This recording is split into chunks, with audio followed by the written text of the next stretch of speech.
Intersection of line this and this as C tends to 1। कह रहा है कि जिसका सेंटर जो है ये दोनों लाइन का पॉइंट ऑफ इंटरसेक्शन है, सेंटर।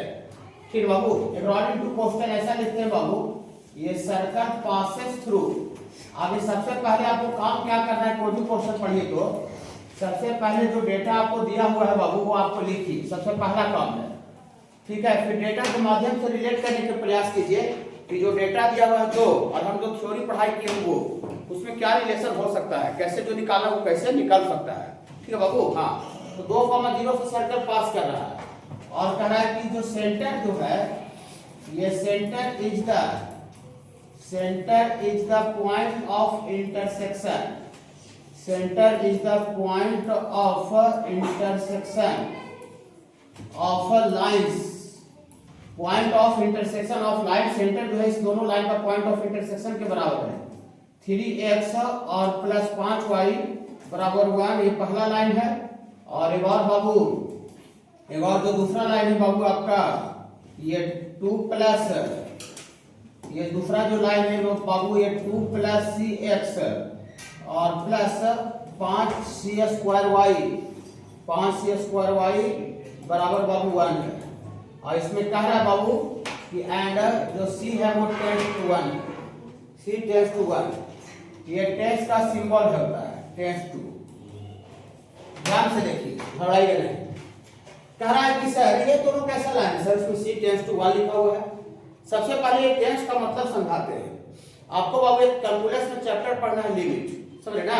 हाँ, लिमिट चैप्टर पढ़ना है, उसी में टेंस टू का मतलब समझाया जाएगा। एरो का मतलब, इसको टेंस टू बोलते हैं, ये जो एरो का साइन है उसी को टेंस टू बोलते हैं। इसका मतलब क्या होता है कि सी आपको यहाँ नहीं लेना है, सी आपको थोड़ा सा आगे लेना है। फिर बाबू हाँ, मतलब टेंस का मतलब वहां पर नहीं है, वो थोड़ा सा आगे है। जैसे आपको अभी बोर्ड जैसे देखिए, जो पीछे बोर्ड रखा हुआ देखिए, पीछे बोर्ड रखा हुआ है क्लास का देखिए, बॉल से खुला है, उसमें एरो मारा हुआ है, वही एरो यहाँ भी है, ठीक है। तो वो बॉल पर लगा हुआ था बाहर रोड पर, ठीक है। हाँ, लाइट लगाने वाला खोल दिया तो उसका मैथ क्लासेस एरो मारा हुआ था। तो एरो का मतलब क्या होगा, थोड़ा सा आप अंदर आइएगा तो एक क्लास मिलेगा। ऑफिस लिख के एरो मारा हुआ रहता है, तो जहाँ एरो रहता है वहां पर ऑफिस नहीं रहता है। आप थोड़ा सा अंदर आते हैं, उसी डायरेक्शन में आगे बढ़ते हैं तो ऑफिस मिलता है, पता ही नहीं। स्टेशन पर जाते हैं तो टिकट काउंटर लिख के एरो मारा हुआ रहता है, टॉयलेट लिख के एरो मारा हुआ रहता है। बहुत बड़ा बड़ा पार्क में जाइएगा तो टॉयलेट या फिर लिखा वॉशरूम लिख के एरो मारा हुआ रहेगा, तो उस डायरेक्शन में आप आगे बढ़ते होंगे। या फूड काउंटर, फिर ना फूड कोर्ट लिख करके एरो मारा हुआ रहता है। तो जहाँ एरो मारा रहता है वहां फूड कोर्ट नहीं रहता है, उसके आप उस डायरेक्शन में थोड़ा सा आगे बढ़ते हैं। तो एरो का मतलब c बराबर 1 यहाँ ले लेना है, थोड़ा सा आगे लेना है। बोली सर हम c बराबर 1 यहीं पर लेंगे तो क्या होगा, देखिए क्या होगा।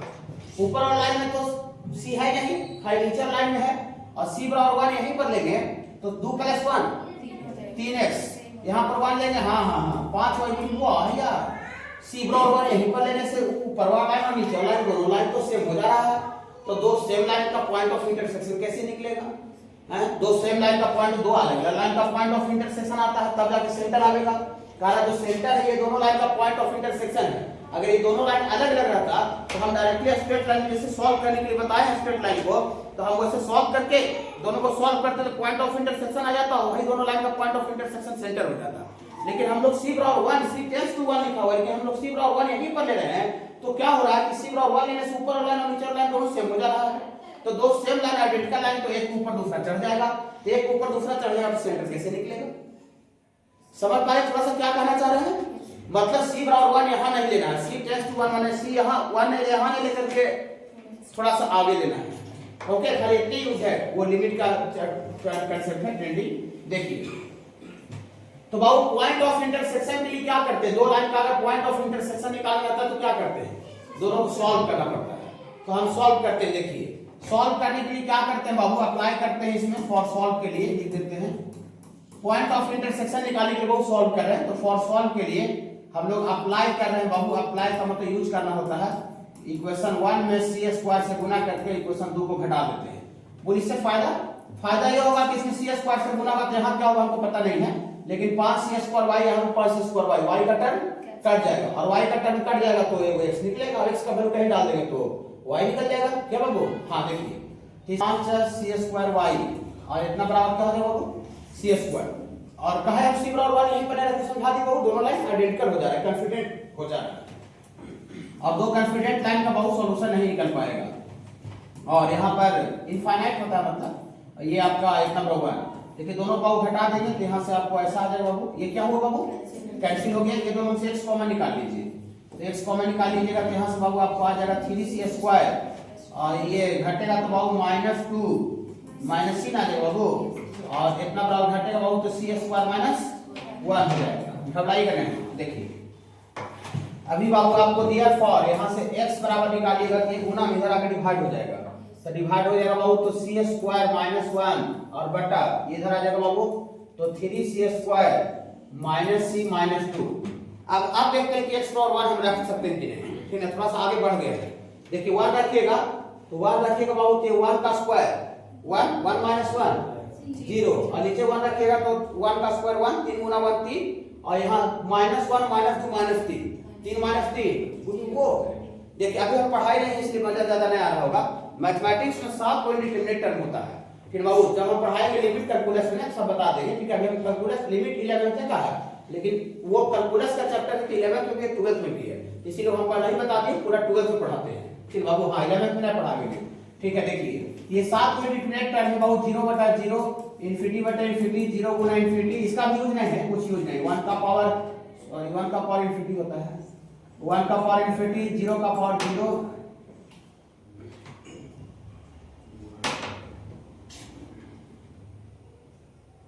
0 का पावर 0, 0 का पावर 0, और ये ∞ का पावर 0, और ये बाबू ∞ -∞ 7 से 1 2 3 4 5 6 7 कोई इंडिटरमिनेट फॉर्म होता है मैथमेटिक्स में। माने सातों में से अगर कोई भी फॉर्म आ गया जिसका मतलब आप उसका वैल्यू क्या कर सकते हैं, निकाल सकते हैं। 7 को में से देखिए ई वाला है, ई वाला आ रहा है, ट्रेनिंग वैल्यू डाल रहे हैं तो 0/0 आ रहा है, तो जानते हैं क्या करना पड़ता है, फैक्टराइज करके, ये पॉलिनोमियल है तो फैक्टराइज करके ऊपर और नीचे कैंसिल किया जाता है। फिर हमारे अभी भी हम x = 1 नहीं रख, c = 1 नहीं रख सकते हैं, क्योंकि c = 1 रखने से अभी वैल्यू क्या आ जा रहा है बाबू, 0/0 आ रहा है, ठीक है। 0/0 से पूरा 0/0 मैथमेटिक्स में अनडिफाइंड होता है, लेकिन ये टेंडिंग डालेंगे तो टेंस टू 0/0 इंडिटरमिनेट फॉर्म होता है। देखिए पूरी सर तो कब डालिएगा सर बताते हैं, ये 1 को बच्चा ठगने के लिए 1 का स्क्वायर लिख सकता है, ठगने के लिए। और ये आपका c - 1 into c + 1, और नीचे भी फैक्टराइज इसको कर दीजिए तो 3c² कितना स्टूडेंट बाबू, 3 × 6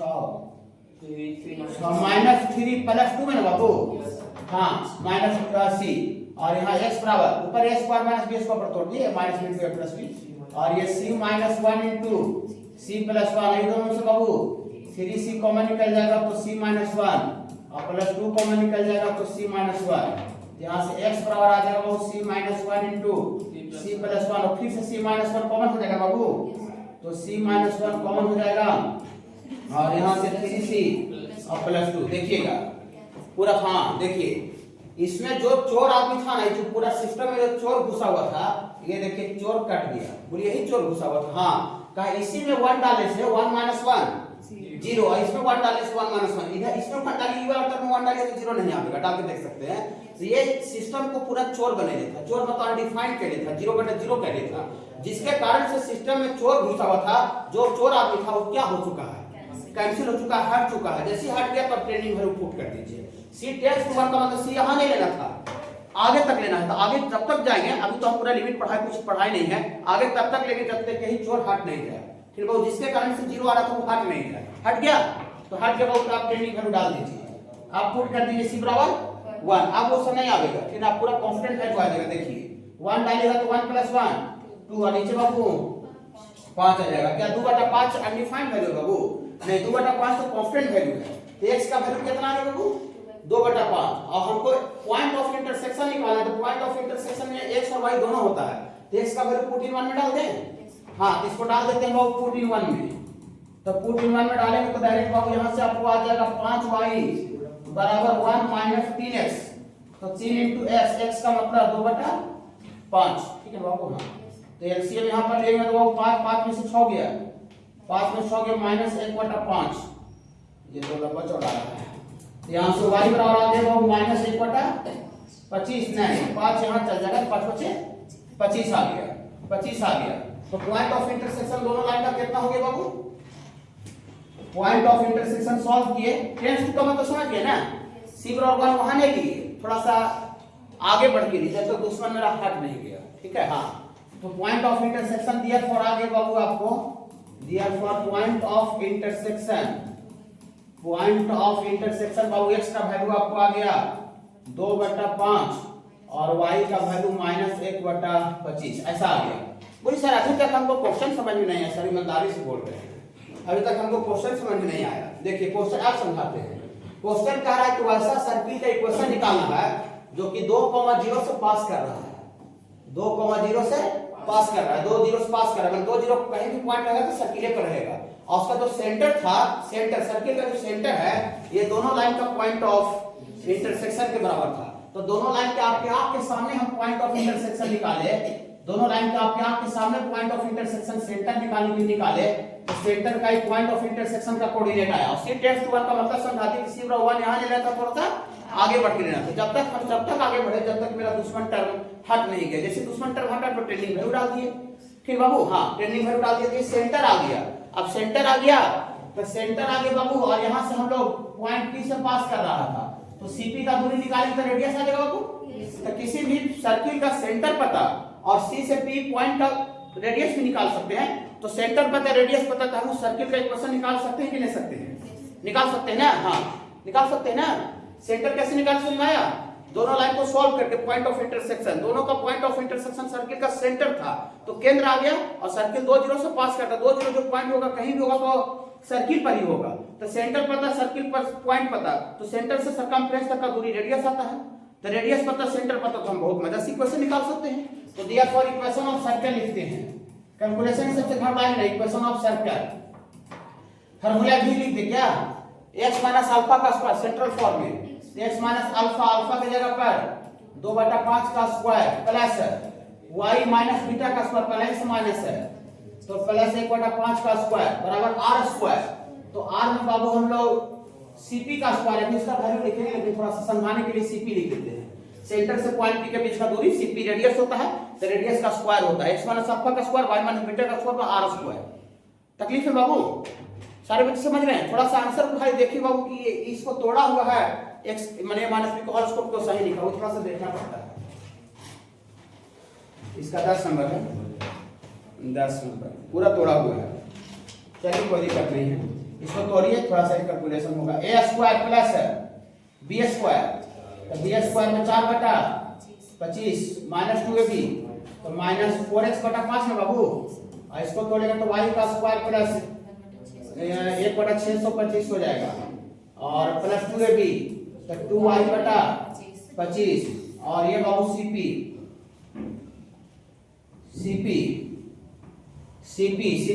सेंटर से पॉइंट पी के बीच का दूरी डिस्टेंस फार्मूला से, तो सेंटर का कोऑर्डिनेट पता है बाबू 2/5 यहां से, तो 2/5 माइनस 2 का स्क्वायर प्लस माइनस 1/25 माइनस 0 का स्क्वायर बाबू। हाँ, रूट नहीं होगा, बाय होल स्क्वायर है, ठीक बाबू। चलिए कोई दिक्कत है क्या? नहीं। तो यहाँ से बाबू इसको x का स्क्वायर और प्लस 4/25 और माइनस 4x/5 प्लस y का स्क्वायर और प्लस 1/625 प्लस 2y/25, और ये कितना होगा बाबू? अति 5 दूना 10, 2 में से 10 किया तो माइनस 8/5 का स्क्वायर है, तो 8 64/25 और माइनस 1/25 का स्क्वायर हो जाएगा 1/635 हो जाएगा बाबू। चलिए थोड़ा सही वाला देख के अच्छा लगा है, और 64 और कुछ तो होगा नहीं। एलसीएम ले लें, एलसीएम ले लीजिए, 25 कट जाएगा, तो एलसीएम 25 लीजिएगा तो यहाँ पर 25x का स्क्वायर, यहाँ 4 का तो 4 ही रहेगा, यहाँ 5 25 25 5 को 20 में हो जाएगा बाबू, और यहाँ पर बाबू आपको 25 y का स्क्वायर, यहाँ 2y का 2y ही रहेगा, और x का बराबर 64/25, ये 25 25 क्या होगा बाबू? कैंसिल हो गया।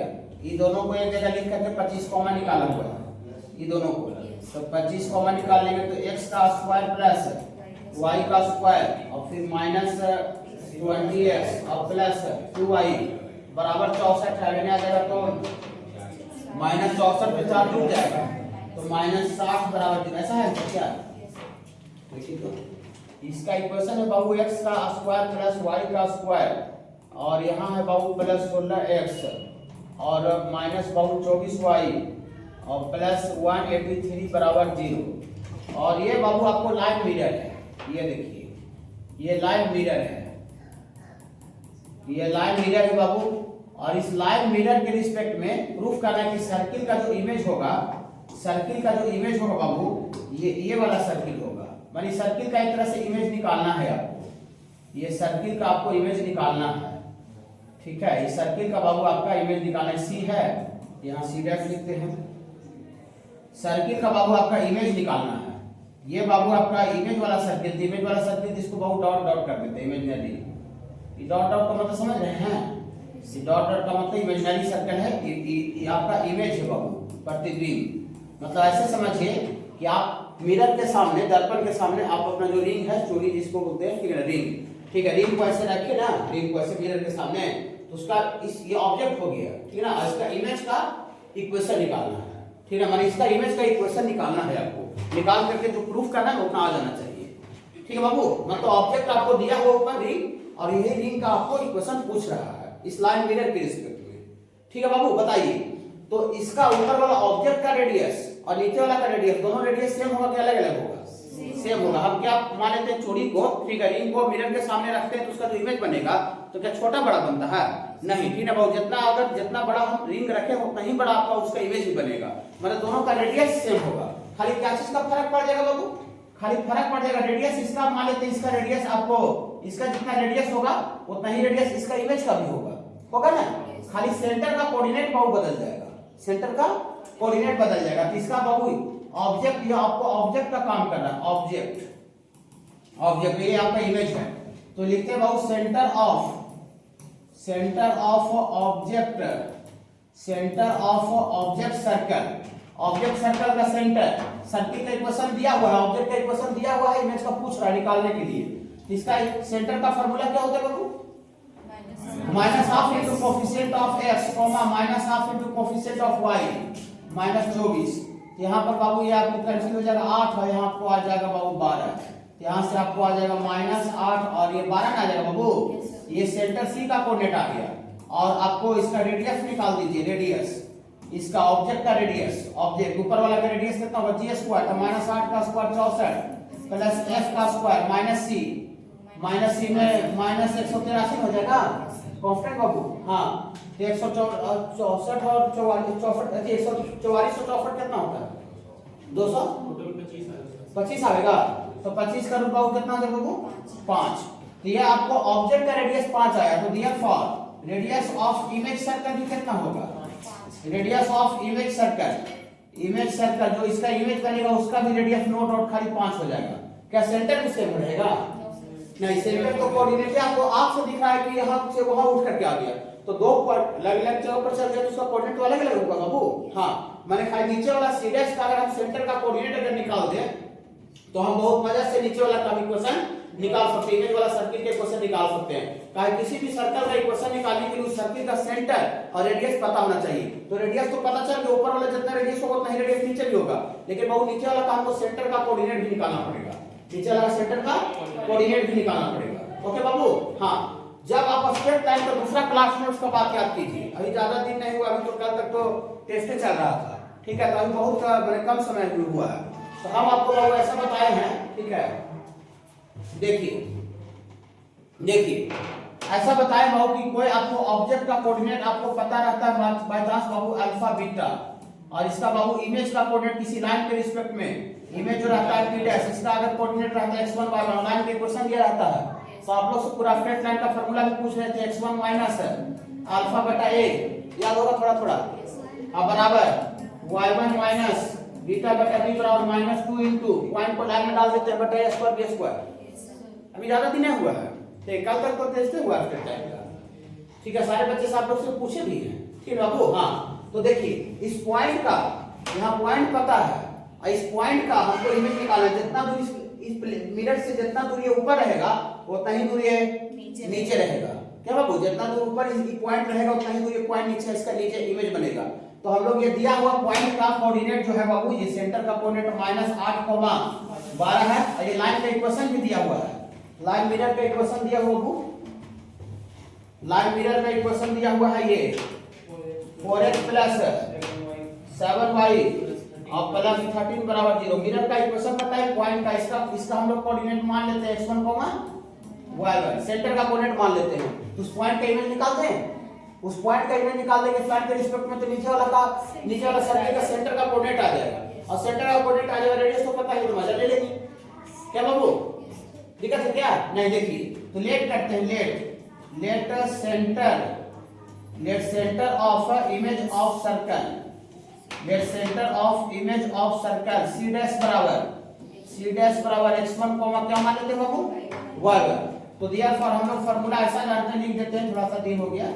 x1 माइनस अल्फा बटा a बराबर y1 माइनस बीटा बटा b बराबर -2 into a alpha plus b beta plus c। इतना लिखने से आपको याद आ जाएगा कि कहां से लिखे हैं सर, कहां से लिखे हैं। ठीक है, चलिए तो इससे बाबू इमेज का कोऑर्डिनेट आ जाएगा, c डैश का कोऑर्डिनेट आ जाएगा पॉइंट का। देखिए तो यहां से x1 तो हमको चाहवे करी, माइनस अल्फा जो दे रहता है, तो माइनस अल्फा जो दिया हुआ है तो पहले ही से -8 दे रहे हैं, तो माइनस प्लस 8 बटा a होता है लाइन में x का कोफिशिएंट a बाबू।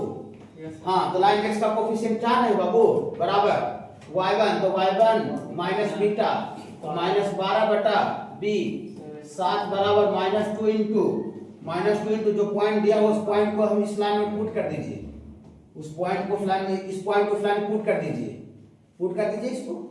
तो -32 एक बार लिखेंगे, अब 12 से थे 84 और c तो कांस्टेंट है 13 बटा लाइन x का कोएफिशिएंट स्क्वायर 4 को 16 7 से 49। समझ रहे हैं ना? हाँ, स्ट्रेट लाइन का पूरा यूज होगा पूरा कोऑर्डिनेट पढ़ने में, फिर वो सर्किल पढ़ी चाहे कोई सेक्शन पढ़ी।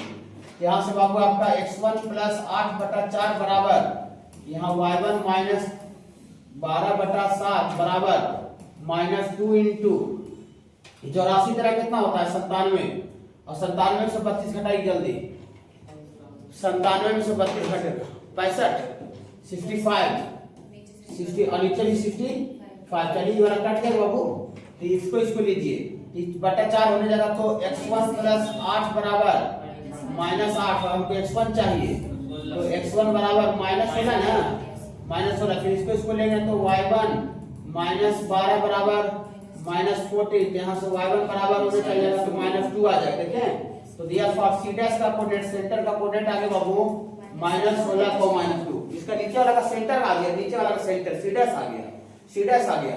तो सेंटर पता और रेडियस तो खैर ऊपर रेडियस में था उतना ही नीचे भी रेडियस होगा, सेंटर पता रेडियस पता तो नीचे का कोई क्वेश्चन निकालने से रोक सकता है नहीं, कोई दिक्कत अब नहीं है। दिया for equation of image circle, equation of image circle, image बन पर जो प्रतिबिंब बन रहा है इमेज सर्कल, अब फार्मूला नहीं लिखते हैं ठीक बाबू, x माइनस अल्फा का स्क्वायर, हाँ तो प्लस हो जाएगा x प्लस 16 का स्क्वायर प्लस y1 यहाँ भी प्लस हो जाएगा 2 का स्क्वायर r स्क्वायर, तो r में 5 है बाबू।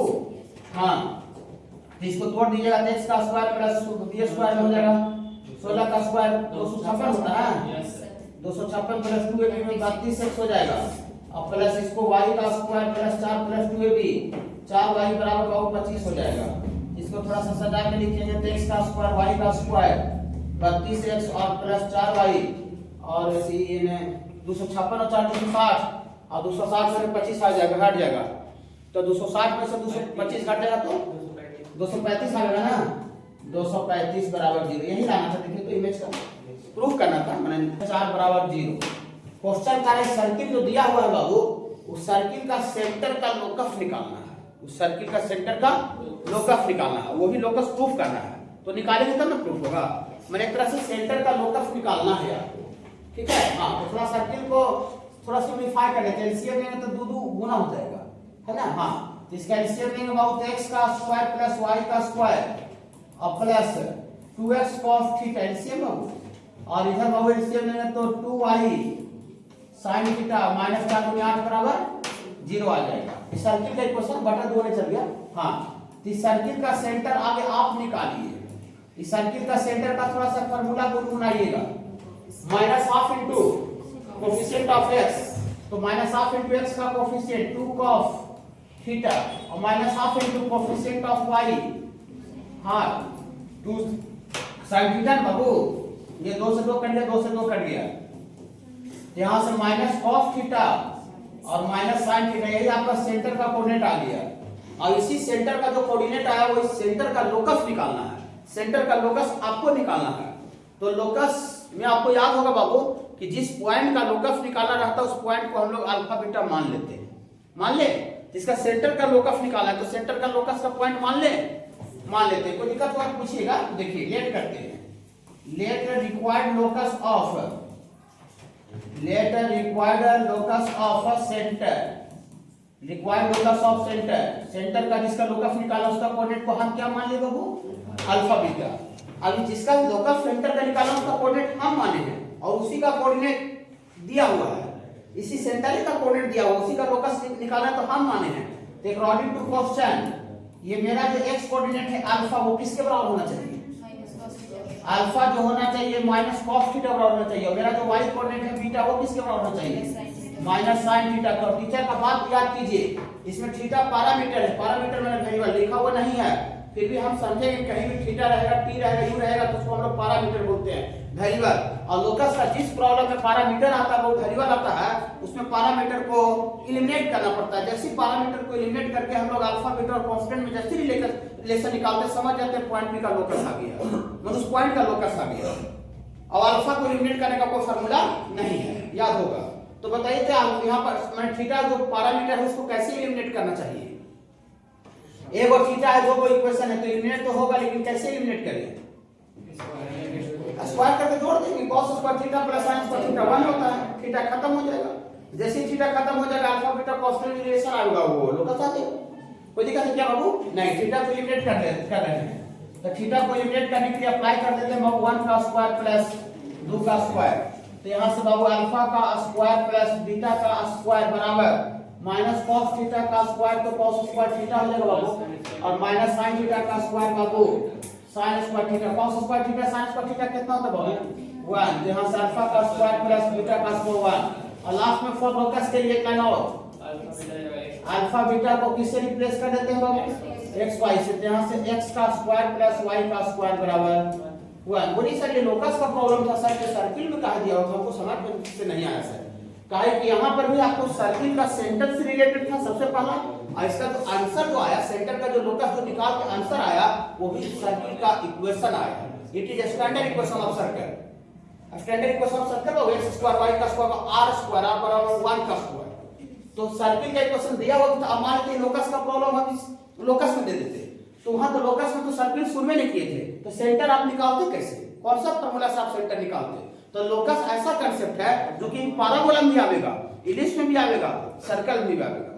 सर्कल से रिलेटेड जो प्रॉब्लम लोकस का होगा सर्कल में मिलेगा, पैराबोला से रिलेटेड जो प्रॉब्लम होगा लोकस का पैराबोला में मिलेगा, इलिप्स से रिलेटेड मिलेगा इलिप्स में मिलेगा, लोकस तो पूरा होल कोऑर्डिनेट ज्योमेट्री में आवेगा। ये कहां सर्कल में दिया हुआ समझ में आया, यहां इसके कारण से इसके है वो इस लाइन पर लाई कर रहा है। ओके बाबू, हाँ। तो कोई भी पॉइंट अगर किसी भी लाइन पर लाई करता है तो सबसे पहला बात वो पॉइंट उस लाइन के इक्वेशन को सेटिस्फाई कर, लाइन हो चाहे कर्व हो, सर्किल पैरेलल कुछ भी हो, सेटिस्फाई करेगा उसको। तो ये पॉइंट इस पर लाई कर रहा है तो सेटिस्फाई करवाइए। तो कैसे करवाते हैं भुला गए, हाँ x के आप h डाल दीजिए और y के जगह पर k डाल दीजिए, इतना बराबर 1। ये 1 कैसे आया समझ में आया बाबू, h प्लस k बराबर 1। ये पॉइंट उस लाइन पर लाई कर रहा था, इसलिए पॉइंट उस लाइन के इक्वेशन को सेटिस्फाई करवाए तो h प्लस k बराबर 1 आ गया, मैंने क्रीम आ गया, उसका यूज करना पड़ेगा। चलिए ठीक है, देखिए इस पॉइंट का लोकस निकालना, इस पॉइंट का तो लॉजिक वही है कि जिस पॉइंट का लोकस निकालना है उस पॉइंट को हम लोग अल्फा बीटा मान लेते हैं, वही कांसेप्ट है बाबू। हाँ देखिए इसी पॉइंट का लोकस निकालना है तो हम लोग जिस लोकस निकालना उसको पॉइंट को कोऑर्डिनेट कौन मानने जा रहे हैं, क्या मानने जा रहे हैं। देखिए let required locus of point,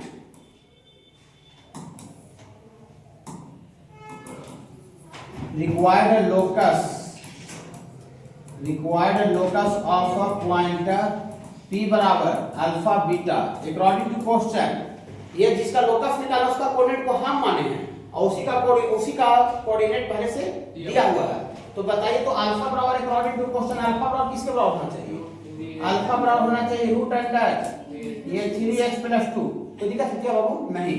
और बीटा बराबर क्या होना चाहिए, बीटा बराबर होना चाहिए बाबू रूट 3 के ना बाबू, रूट 3 के, ठीक है रूट 3 के। अब हमको अल्फा बीटा में रिलेशन निकालना है अल्फा बीटा में रिलेशन। तो हमको बाबू ये स्क्वायर रूट देख के डर लग रहा है बाबू, स्क्वायर रूट देख के, कहीं लॉग देख के, मॉडुलस देख के हमको बहुत डर लगता है बाबू। ठीक है, और आप भी डरिए तो डरिए, छोड़ने दीजिए और मिटा नहीं दीजिए। डायरेक्ट इसको मिटा देंगे, नहीं छोड़ देंगे, नहीं तो क्या करें बताइए।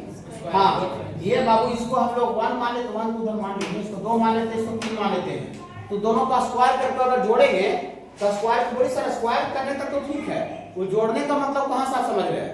जोड़ने का मतलब देखिए, इसको स्क्वायर करके जोड़ेंगे तो यहाँ 3h और 3 क्या मिलेगा, 3 कॉमन निकलेगा तो h प्लस k का वैल्यू उठ हो जाएगा, उसका वैल्यू रखा जाएगा तो h k खत्म हो जाएगा, h k खत्म हो जाएगा, खाली अल्फा और बीटा और कांस्टेंट बचेगा। समझ रहे बाबू।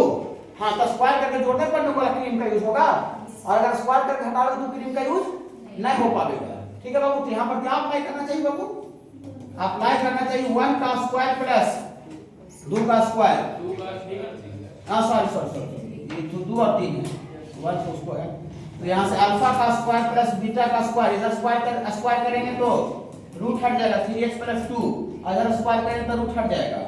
ठीक है, अभी तक क्रीम का यूज नहीं हुआ, अब होगा। देखिए ये दोनों से क्या करने बाबू, 3 कॉमन निकाल लेते हैं, h प्लस k और प्लस 2, देखिए यही क्रीम है। देखिए इसी का वैल्यू दे रहे क्वेश्चन में दे था, इसका वैल्यू हम नहीं लिखे थे वाला, इसका वैल्यू पुट कर देते हैं। इसका वैल्यू पुट कर देंगे बाबू तो कितना आ जाएगा बाबू, यहाँ से वैल्यू पुट कर देंगे तो यहाँ से आपको आ जाएगा बाबू अल्फा का स्क्वायर प्लस बीटा का स्क्वायर बराबर ये आपका 3 × 1 + 2 ना बाबू।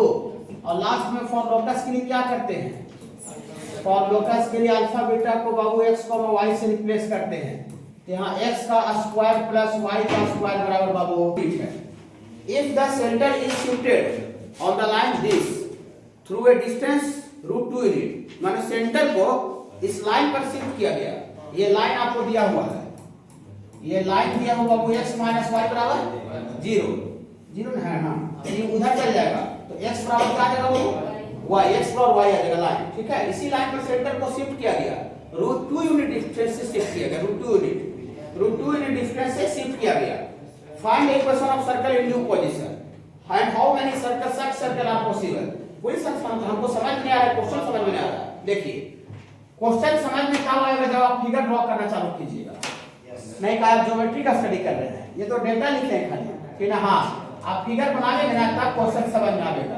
ठीक है, ऐसा ही क्वेश्चन समझा जाता है कोऑर्डिनेट में। देखिए सर्किल का सेंटर 1 1 है और इस सर्किल का सेंटर को इसी लाइन पर शिफ्ट किया गया, कि पहले से जो सेंटर है ना इसी लाइन पर है। बोली कैसे पकड़ लिए, क्योंकि यहाँ डालिएगा x पर 1 y पर 1 तो LHS में डालने से RHS 0 आ जाएगा, तो 1 1 डालने से इस लाइन में 0 आ रहा है, तो 1 1 जो पॉइंट उसी लाइन पर है।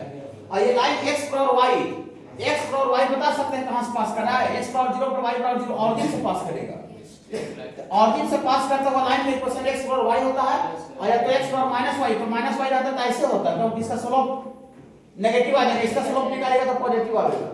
स्लोप इसका निकाल के देख सकते हैं, माइनस कोफिशिएंट ऑफ x बटा कोफिशिएंट ऑफ y, लाइन से स्लोप को हां ये कट जाएगा तो 1 आ गया, तो स्लोप 1 आ गया, tan थीटा हुआ तो थीटा बराबर 45 डिग्री, तो 45 डिग्री रहेगा तो ऐसे पास करेगा तब नहीं 45 बनाएगा। लेकिन अगर y बराबर -x रहेगा ना, इसका स्लोप ऑरिजिन से वो भी पास करेगा, लेकिन इसका स्लोप 135 डिग्री आएगा, 135 का मतलब ऐसे होना चाहिए। ओके, लेकिन यहाँ पर लाइन जो है आपको ऐसे ही बना है। देखिए जब आराम से बनाइए ना, समझ के सीखने आए हैं बाबू, यहाँ सीखते हैं। ठीक है, और सीख करके भी आपको एग्जाम में जाया जाता है। देखिए यहाँ पर हम बनाने के लिए सीख रहे हैं, इसी लाइन पर सेंटर पहले से है 1 1, ये पहले से सेंटर आपका 1 1 है इसी पर, और इसी सेंटर को कह रहा है कि इसी लाइन पर √2 यूनिट डिस्टेंस से शिफ्ट कर दिया गया। शिफ्ट करने का मतलब क्या होता है, पहले सेंटर 1 1 यहाँ है और √2 यूनिट डिस्टेंस इसी लाइन पर आगे कर दिया गया, आगे पीछे नहीं लिखा है। शिफ्ट करने का मतलब इसी लाइन पर तो दो ही तरह से शिफ्ट हो सकता है, उस लाइन पर आगे या फिर पीछे, है ना बाबू। उस लाइन पर दो तरह से शिफ्ट हो, आगे पीछे तो जाएगा तो उस लाइन पर थोड़ी रहेगा, उस लाइन पर शिफ्ट करना मतलब आगे जाएगा चाहे तो पीछे जाएगा। देखिए इसको हम ग्रीन कलर करते हैं, √2 यूनिट डिस्टेंस से बहुत शिफ्ट करेंगे तो हो सकता है कि सी का कोऑर्डिनेट है, तो √2 यूनिट डिस्टेंस से शिफ्ट करने पर फीडर से यहां आ जाए, और फिर √2 यूनिट डिस्टेंस से शिफ्ट करने पर पीछे भी तो हो सकता है शिफ्ट। हां तो सेंटर हो सकता है बाबू इधर कहीं आ जाए, इधर आ जाए कहीं, C डबल डैश बोलते हैं, C डबल डैश, है ना बाबू। हां, और पहले से सर्किल का रेडियस हम लोग 5 यूनिट दे रहे हैं, तो खाली सेंटर को शिफ्ट कर रहा है, सेंटर को, सर्किल का साइज में कोई फर्क नहीं पड़ रहा, खाली सर्किल का सेंटर को शिफ्ट। देखिए सर्किल है ना सर्किल, हाँ दिस सर्किल है तो इसका रेडियस 5 यूनिट है, 5 यूनिट, और इसका सेंटर 1 है। इसी को खाली सेंटर को जो है ना, सर्किल का सेंटर को √2 यूनिट आगे, तो सर्किल का सेंटर को शिफ्ट करने से इसका साइज बदल जाएगा क्या? नहीं, ये चूड़ी यहाँ रखें, चूड़ी का खसका देंगे तो चूड़ी आगे बड़ा छोटा हो जाएगा? नहीं, खाली इसका चूड़ी का सेंटर बदल जाएगा, तो सेंटर बदलने से इसका इक्वेशन बदल जाएगा। क्या सर्किल का इक्वेशन में सेंटर का योगदान होता है, सेंटर आता है, इन्वॉल्व रहता है। ओके बाबू, तो खाली सी और सी डैश का अगर हम कोऑर्डिनेट अगर निकाल दें, ठीक है, तो हम बहुत मजा से, बस 2 मिनट और रुकना है, बहुत मजा से हम नया पोजीशन में सर्किल का इक्वेशन निकाल सकते हैं। न्यू पोजीशन में सर्किल का इक्वेशन बताना है, नया पोजीशन में। नया पोजीशन में देखिए यहाँ पर नया पोजीशन का मतलब यहाँ पर एक सर्कल बनेगा जो इसका इक्वेशन निकालना है, और इधर एक सर्किल बनेगा बाबू, इधर इसका सेंटर लेकर के नया पोजीशन। चलिए फिगर से ये देखिए, ये न्यू पोजीशन है, पहले से एक सर्किल दिया हुआ था, ये आपका न्यू पोजीशन का सर्किल है, मैंने घसाने के बाद, और ये आपका न्यू पोजीशन सर्किल है, new position, new circle, new position का सर्किल। इसी दोनों सर्किल का इक्वेशन निकालना है, find the equation of circle in new position. तो ज्यादा लंबा चौड़ा नहीं समझना है, खाली बस 1 कोऑर्डिनेट दिया हुआ है और √2 यूनिट डिस्टेंस से पॉइंट को, सेंटर को शिफ्ट किया ना आगे, तो हम लोग सी और सी डैश और सी डबल डैश का कोऑर्डिनेट निकालना पड़ेगा। ओके, तो थोड़ा सा पैरामीट्रिक फॉर्म याद कीजिए। स्ट्रेट लाइन, इस स्ट्रेट लाइन का स्लोप थोड़ा सा निकालते हैं, इसका स्लोप थोड़ा अभी निकाले थे, माइनस कोफिशिएंट ऑफ x बटा कोफिशिएंट ऑफ y, स्लोप 1 मतलब tan थीटा बराबर 1, तो थीटा बराबर 45 डिग्री, मतलब इसका इंक्लिनेशन कितना है बाबू x के साथ 45 डिग्री। बढ़ा दिया स्ट्रेट लाइन जम करके, ठीक है। अब देखिए पैरामीट्रिक फॉर्म याद कीजिए, पैरामीट्रिक फॉर्म अभी तक ताजा ताजा, ज्यादा दिन हुआ नहीं है। किसी पॉइंट का कोऑर्डिनेट पता रहता है x1, y1, और कि उस लाइन पर उस लाइन एक्स एक्सिस से कितना एंगल बना रहा है थीटा वो पता रहता है, तो हम r दूरी आगे किसी पॉइंट का कोऑर्डिनेट एंजॉय करके लिखते हैं, एंजॉय करके x1 प्लस पूरी सब पढ़ाए हैं सर, ये पूरा स्टार में लिखवाए हैं, स्टार लिखवाए हैं, इसको क्वेश्चन अच्छा से बताए। ठीक बाबू, हां, और y कोऑर्डिनेट कितना होता है बाबू? y1 प्लस r, और वही तीनों के लिए माइनस, याद होगा? मतलब अभी तक बहुत करेक्टली है, ठीक है। हां, ज्यादा दिन हुआ नहीं है, देखिएगा। तो r का वैल्यू √2 यूनिट, एंड यहां पर r का वैल्यू कितना देंगे बाबू? प्लस माइनस √2 लिख देते हैं, प्लस माइनस √2 माने आगे या पीछे दोनों। ओके, हां, तो देयरफॉर यहां देखिएगा, therefore centre of coordinate of centre, coordinate of centre in new position, coordinate of centre in new position, आगे हम लोग ऊपर वाला के लिए सी डैश लिखते हैं, तो सी डैश तो x1 फॉर्मूला लिखते चलिए, r cos थीटा, इससे थोड़ा आपको सहूलियत होगा, याद आ जाएगा कि ये कहां से हुआ है, कैसे हुआ है। ठीक है, आपका घर का भी हम ख्याल रखते हैं, 2 महीना के बाद आप सॉल्यूशन पढ़िएगा, उसका भी हमको ख्याल रखता है कि बच्चा 2 महीना बाद भी कॉपी देखे तो उसको समझ में आना चाहिए। अब ये बात हम नहीं लिखते तो आप अभी एट ए टाइम समझ जाते हैं, लेकिन 2 महीने बाद इक्वल आ गया, याद नहीं आता, ठीक है ना। हाँ, यहाँ से x1 दिया हुआ पॉइंट का कोऑर्डिनेट कितना बाबू? 1, और r कितना डिस्टेंस से शिफ्ट हो रहा है बाबू? √2, और जिस लाइन पर पॉइंट लिख रहा हूं लाइन का angle of inclination tan theta निकाल दिए, स्लोप निकाल के, तो यहाँ से इतना इनटू cos 45 ना, और y1, तो y1 की जगह पर भी 1 है, और r की जगह पर तो दोनों सेम आएगा, और sin 45, तो sin 45 1/√2 होता है, 1/√2, तो √2 काट जाएगा बाबू, तो √2 काट जाएगा बाबू, तो यहाँ से आपको ये सी डैश का कोऑर्डिनेट आपको आ जाएगा बाबू 1 प्लस √2 into 1/√2, 1 प्लस, जिसका स्ट्रेट लाइन कंप्लीट हो गया ना, उसको पूरा कोऑर्डिनेट जो मटेरियल पैसा की दिक्कत नहीं होने वाला, तो वो आईआईटी का क्वेश्चन बनावे सर्किट पैराबोलिक का 1/√2, चाहे कहीं का भी बनाए, ओलंपियाड का बनाए, कोई दिक्कत दम नहीं होगा। सेंटर का कोऑर्डिनेट 2 आ गया, रेडियस तो सेम ही रहेगा, रेडियस तो सेम ही रहेगा, तो एंड रेडियस बराबर तो 5 ही रहेगा, तो therefore equation of circle, equation of circle x - 2 का स्क्वायर प्लस y - 2 का स्क्वायर बराबर r स्क्वायर, लेकिन तो इसको तोड़ के लिखना है सर, देखना पड़ता है थोड़ा सा, तोड़ के नहीं, इसका 25, ये जो लगता है वैसी बाबू, खाली 5 का स्क्वायर कितना निकलेगा बाबू? 25। ऑल्सो फॉर बिलो के लिए, नीचे वाला के लिए, नीचे वाला के समझ गए, खाली यहाँ पर माइनस हो जाएगा, तो नीचे वाला के लिए सी डबल डैश ये 1 माइनस का हो जाएगा और क्या 1 माइनस 1 इक्वल लिख दें यहाँ 1 माइनस 1 तो 0 0 तो सेंटर जो है बाबू यहाँ पर सीधा जो है वो कहाँ पर आ जाएगा बाबू ऑरिजिन पर आ जाएगा ऑरिजिन पर आ जाएगा। तो real for equation of circle थोड़ा सा गुनगुना जाइएगा। Equation of circle x minus 0 का स्क्वायर प्लस y माइनस 0 का स्क्वायर और 5 का स्क्वायर बाबू यहाँ से x का स्क्वायर प्लस y का स्क्वायर बराबर स्मॉलर सर्कल का इक्वेशन है x का स्क्वायर प्लस y का स्क्वायर बराबर 4 4 का मतलब 2 का स्क्वायर ना बाबू। तो इसका सर्किल का स्टैंडर्ड सर्किल है, इसका सेंटर कितना हो गया बाबू इसका सेंटर ऑरिजिन हो गया, इसका रेडियस बाबू आपका 2 हो गया बाबू। ये छोटका का है तो छोटका का आपका सेंटर का ये है बाबू रेडियस 2 है माने ये वाला पॉइंट का कोऑर्डिनेट कितना होगा बाबू 2 0 इस पॉइंट का कोऑर्डिनेट कितना होगा बाबू 0,2 रेडियस 2 है बाबू त्रिज्या 2। हां ये y एक्सिस पर पॉइंट है तो x का वैल्यू 0 हो गया ना बाबू। देखिए ये बाबू सर्किल का इक्वेशन स्टैंडर्ड फॉर्म में जब रहता है x का स्क्वायर प्लस y का स्क्वायर इसका सेंटर ऑरिजिन पर होता है और खाली रेडियस इसका r का स्क्वायर था r 4 था तो 4 को 2 का स्क्वायर लिख दिए इसका सेंटर ऑरिजिन हो गया और रेडियस 2 हो गया। ओके बाबू स्टैंडर्ड सर्किल है। और चलिए ठीक है तो कह रहा बाबू कि बड़ा वाला सर्किल कंसेंट्रिक सर्किल है, कंसेंट्रिक में बढ़ता का भी सेंटर सेम ही रहेगा। फिर बाबू लार्जर माने इसके और बड़ा है तो और आगे रहेगा। हां ऐसा देखिए बड़ा वाला सर्किल बनाते हैं लार्जर सर्किल ये बनाते हैं। देखिए ये आपका लार्जर सर्कल है लार्जर सर्कल लार्जर लिख देते हैं लार्जर लिखने की जरूरत नहीं बड़ा लिख रहा है लार्जर सर्कल है। इसी का इक्वेशन निकाल लेंगे जो कंसेंट्रिक सर्किल है। तो कंसेंट्रिक सर्किल है according to question centre of larger circle भी कितना होगा सेंटर ऑफ लार्जर सर्कल का भी सेंटर बहुत कंसेंट्रिक है तो उसका सेंटर 0 0 तो नीचे वाला का सेंटर 0 0 होगा। खाली मैंने बड़ा वाला हरा वाला का रेडियस हम निकाल देंगे तो काम हो जाएगा। चलिए तो ये जो आपको जो क्वेश्चन दिया हुआ है ये लाइन दिया हुआ है इस लाइन द्वारा जो दो सर्कल के बीच में जो इंटरसेक्ट बन रहा है ये लाइन x प्लस y बराबर 2 इस लाइन द्वारा जो दो सर्कल के बीच में जो इंटरसेक्ट बन रहा है वो 1 दिया हुआ है। तो सबसे पहले ये लाइन ड्रॉ कीजिए इसमें x बराबर 0 डालिएगा तो y बराबर 2 आ जाएगा। लाइन ड्रॉ करना था ना हां x बराबर 0 और y बराबर 2 यहीं पर आ जाएगा यह पॉइंट और फिर y बराबर 0 डालिए x बराबर 2 यहां पर आएगा बाबू दोनों को मिला देते हैं। देखिए दोनों को मिला दीजिए ये देखिए ये लाइन का इक्वेशन है बाबू x प्लस y बराबर 2।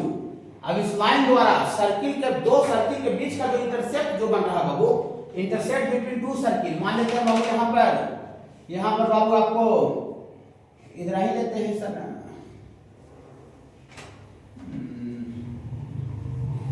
चलिए कुछ नाम लीजिए ठीक ना ये ऑरिजिन है ठीक है इसको कुछ नाम लीजिए ए ले लेते हैं और ये बी ले लीजिए इधर सी कुछ भी लीजिए उससे दिक्कत नहीं है। देखिए according to question intersect between two circle made by the line this इस सर्किल इस लाइन द्वारा दो सर्किल के बीच का जो इंटरसेक्ट बन रहा है ये वाला देखिए यही जो है ना इंटरसेक्ट बाबू यही दो सर्किल के बीच में इंटरसेक्ट बन रहा है इस लाइन द्वारा। इस लाइन इसी का लेंथ कितना दे बाबू 1 यूनिट दे है। हां तो अकॉर्डिंग टू क्वेश्चन ये आपका फ्रॉम फिगर से AB का लेंथ बराबर नीचे CD का भी length intersect between two circle made by the line this इस सर्किल द्वारा जो दो सर्किल के बीच में जो इंटरसेक्ट बन रहा है उसका लेंथ 1 दे है वो लेंथ 1 दे है। तो AB का लेंथ और CD का लेंथ कितना दे बाबू 1 दे क्वेश्चन में दे क्वेश्चन के अकॉर्डिंग ठीक है। चलिए आप थोड़ा सा सोचिए कि अगर हम किसी भी तरह से अगर पॉइंट B का चाहे पॉइंट D का कोऑर्डिनेट अगर निकाल दे मेहनत करके जुगाड़ लगा के और ऑरिजिन से पॉइंट B के बीच का दूरी निकाल दे तो बड़ा वाला सर्किल का रेडियस आ जाएगा। माने हमको पॉइंट B चाहे पॉइंट D का कोऑर्डिनेट निकालना मेन मकसद है। तो कुछ नहीं है कोई दिक्कत नहीं है। ये जो लाइन दिया हुआ है इस लाइन का हम थोड़ा सा स्लोप जानना चाहते हैं। इस लाइन का स्लोप तो स्लोप होगा माइनस कोफिशिएंट ऑफ x बटा कोफिशिएंट ऑफ y इस स्लोप होगा -1। तो स्लोप का मतलब tan थीटा होता है तो tan थीटा -1 आ रहा है तो थीटा बराबर 135 डिग्री। मतलब इस लाइन का जो इंक्लिनेशन आ गया x एक्सिस के साथ इस लाइन का जो इंक्लिनेशन है वाला x एक्सिस के साथ वो कितना है बाबू ये 135 डिग्री आपका इंक्लिनेशन है। तो पैरामीट्रिक पर चल गया